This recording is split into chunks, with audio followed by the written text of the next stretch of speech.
CM योगी से पहले शामली पहुंचे टिकैत, भाजपा सरकार पर खूब गरजे, कहा योगी किसानों से नहीं कर रहे हैं बात। शामली पहुंचे सीएम योगी का सपा बसपा पर हमला, बोले एक तरफ विकास चलेगा, दूसरी तरफ चलेगा बुलडोजर। मेरठ से खरीदे गए थे ओवैसी को मारने के लिए हथियार, मुख्यमंत्री योगी बोले चाहे कोई भी हो गुनहगार, बख्शा नहीं जाएगा। ओवैसी कार अटैक मामले में हमलावर सचिन शर्मा ने कबूला गुनाह, कहा 3 रैलियों में की थी उन्हें जान से मारने की कोशिश। प्रचारकों की सूची से बाहर किए जाने पर मनीष तिवारी ने दी प्रतिक्रिया, कांग्रेस कमान पर किया कटाक्ष, कांग्रेस का टाइम खराब आ चुका है। मथुरा में बोले रक्षा मंत्री राजनाथ सिंह, राहुल गांधी जी भ्रम न फैलाएं, सेना पर सवाल उठाया तो बर्दाश्त नहीं करेंगे। स्वर कोकिला और दिग्गज गायिका लता मंगेशकर की तबीयत फिर बिगड़ी, फिर वेंटिलेटर पर किया गया शिफ्ट। सपा सुप्रीमो अखिलेश यादव ने कहा, सपा की साइकिल में एक पहिया लोहिया और दूसरा बाबा साहेब अंबेडकर के नाम का है। ओवैसी पर राष्ट्रीय हिंदू दल का विवादित बयान, हमला करने वालों की कानूनी मदद का किया ऐलान, वाराणसी पुलिस ने शुरू कर दी है जांच।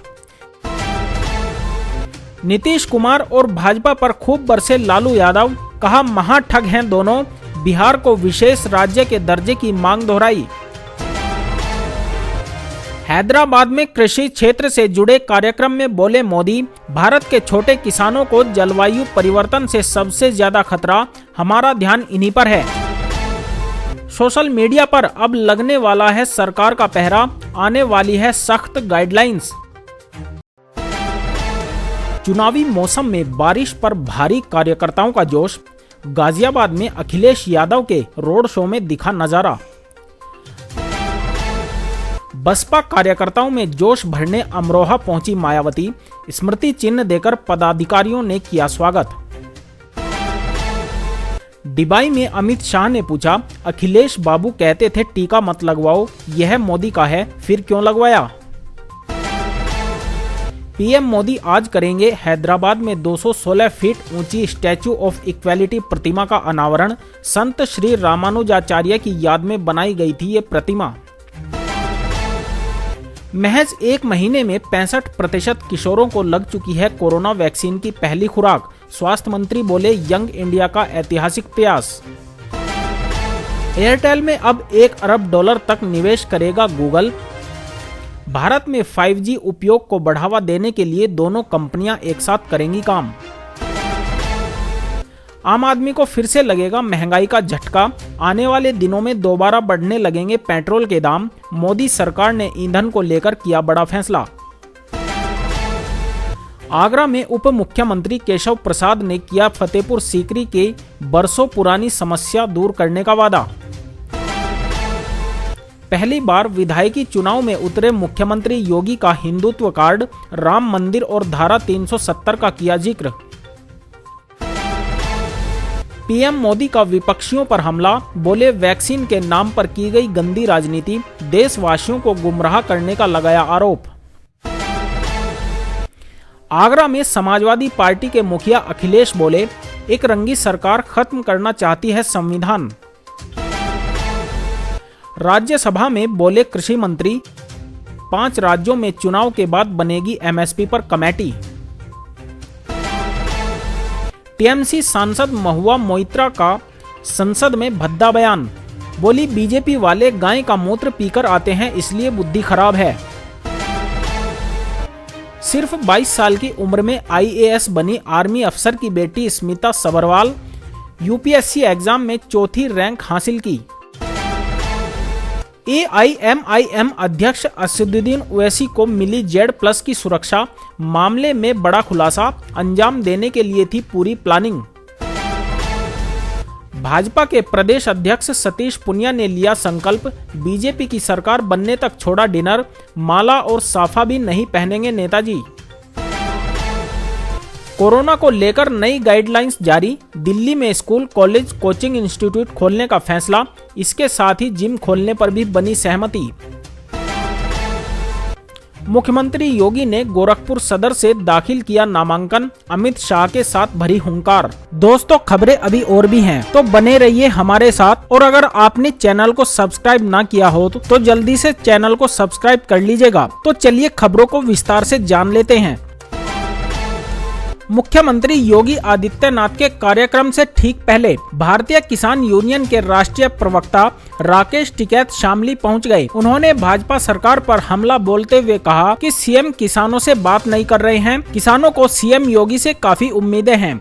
भाजपा सरकार के नुमाइंदों को गांव-गांव पहुंचकर किसानों से बात करनी चाहिए। सीएम योगी के गर्मी निकालने वाले बयान को लेकर भी राकेश टिकैत ने तंज कसा है। राकेश टिकैत ने कहा है कि योगी साहब ठंड करवा दें और बिजली का रेट कम करवा दें, तब जाकर गर्मी खत्म होगी। मुजफ्फरनगर के कवाल कांड को लेकर भी राकेश टिकैत ने कहा कि गौरव और सचिन की मौत को भाजपा ने 2017 में भुनाया था। इस बार भी चुनाव में गौरव सचिन की मौत को याद किया जा रहा है। अगर भाजपा सरकार को उनके परिवार से इतना ही लगाव है तो वह उन्हें एमपी बनाए, उनके परिवार वालों को एमएलसी बनाए, ताकि उनका परिवार सशक्त हो सके। उसके बाद ही भाजपा सचिन और गौरव की बात करे।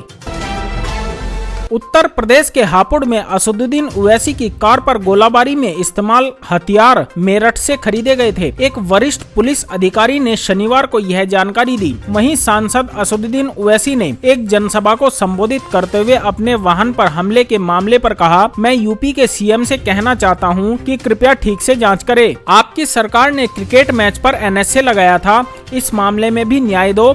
यूपी की जनता को पता चल जाना चाहिए कि तुम आजाद हो। अगर यह कट्टरता कायम रहती है तो इसे आतंकवाद और सांप्रदायिकता में बदला जा सकता है। मथुरा में चुनावी सभा को संबोधित करते हुए रक्षा मंत्री राजनाथ सिंह ने शनिवार को कांग्रेस नेता राहुल गांधी पर जोरदार हमला बोला। इसके साथ ही राजनाथ सिंह ने बीजेपी को धर्म की राजनीति नहीं करने की बात कही। सपा पर तुष्टीकरण की राजनीति करने का आरोप लगाया। उन्होंने चुनावी मंच से देश को भरोसा दिया कि हमारी सीमाएं सुरक्षित हैं, हमारे जवान सीमा पर चौकस हैं। रक्षा मंत्री राजनाथ सिंह ने कहा कि गलवान घाटी में भारत और चीन की सेना के बीच संघर्ष पर राहुल गांधी बयान दे रहे हैं। वो कह रहे हैं कि 3 से 4 चीनी जवानों की मौत हुई थी। मैं साफ कर देना चाहता हूं कि गलवान घाटी में 38 से 50 चीनी सैनिक मारे गए थे। इसकी पुष्टि ऑस्ट्रेलिया के अखबार ने भी की है। मैं भरोसा देना चाहता हूं कि देश की सीमाएं पूरी तरह से सुरक्षित हैं। असदुद्दीन ओवैसी की कार पर हमला करने वाले युवकों को पुलिस ने जेल भेज दिया है। असदुद्दीन ओवैसी के ऊपर हमले का सभी राजनीतिक पार्टी के नेताओं ने विरोध किया है, लेकिन इस पूरे घटनाक्रम में शामिल आरोपी दोनों युवक सचिन और शुभम को राष्ट्रीय हिंदू दल ने कानूनी मदद देने का ऐलान कर दिया है। राष्ट्रीय हिंदू दल के राष्ट्रीय अध्यक्ष रोशन पांडे ने सोशल मीडिया पर वीडियो जारी करके गिरफ्त युवकों को कानूनी मदद करने और युवकों के परिवार को आर्थिक मदद देने का ऐलान किया है। राष्ट्रीय हिंदू दल के राष्ट्रीय अध्यक्ष रोशन पांडे ने वीडियो जारी करके कहा कि AIMIM के चीफ असदुद्दीन ओवैसी की गाड़ी पर जो हमला हुआ है, मैं शुभम और सचिन के जज्बे को नमन करता हूं। ऐसे वीर शेर को आगे आने की जरूरत थी। उन दोनों ने एक संदेश दिया कि अगर हमारे धर्म के ऊपर किसी प्रकार से जहर उगलने की किसी प्रकार का प्रतिघात करोगे तो हम उसका जवाब देना जानते हैं। शुभम और सचिन की जमानत कराना राष्ट्रीय हिंदू दल की जिम्मेदारी है और जल्द ही उनकी जमानत करा के रिहाई करवाएंगे और कानूनी और आर्थिक रूप से मदद राष्ट्रीय हिंदू दल करेगा। स्वर कोकिला और दिग्गज गायिका लता मंगेशकर की तबीयत फिर से बिगड़ी और उन्हें फिर से वेंटिलेटर पर रखा गया है। हाल ही में खबरें थी कि उनके हालात में सुधार है। 92 वर्षीय गायिका हाल ही में कोरोना से संक्रमित पाई गई थी, जिसके बाद उन्हें 8 जनवरी को ब्रीच कैडी अस्पताल के आईसीयू में भर्ती करा दिया गया था। उनका इलाज डॉक्टर प्रतीत समदानी और उनके टीम द्वारा किया जा रहा है। ब्रीच कैडी अस्पताल के डॉक्टर प्रतीत समदानी ने कहा कि दिग्गज गायिका लता मंगेशकर की तबीयत एक बार फिर बिगड़ गई है। उनकी हालत नाजुक है, वह वेंटिलेटर पर हैं, वह अभी भी आईसीयू में है और डॉक्टरों की निगरानी में है। राष्ट्रीय जनता दल के अध्यक्ष लालू प्रसाद यादव ने शुक्रवार को बिहार के विशेष राज्य के दर्जे की मांग को लेकर बिहार के मुख्यमंत्री नीतीश कुमार और भाजपा पर निशाना साधा है। लालू प्रसाद ने तेजस्वी यादव को पार्टी की कमान सौंपे जाने की खबरों का भी खंडन किया है। पूर्व केंद्रीय मंत्री लालू प्रसाद ने बिहार को विशेष राज्य के दर्जे की मांग दोहराई। यादव ने शुक्रवार को कहा कि विशेष राज्य का दर्जा भारतीय जनता पार्टी का कमिटमेंट था और नीतीश कुमार ने भाजपा में आने से पहले कहा था कि जो विशेष राज्य का दर्जा देगा हम उसके साथ जाएंगे। उन्होंने ताना कसते हुए कहा कि विशेष राज्य का दर्जा मिला नहीं लेकिन साथ ही चले गए।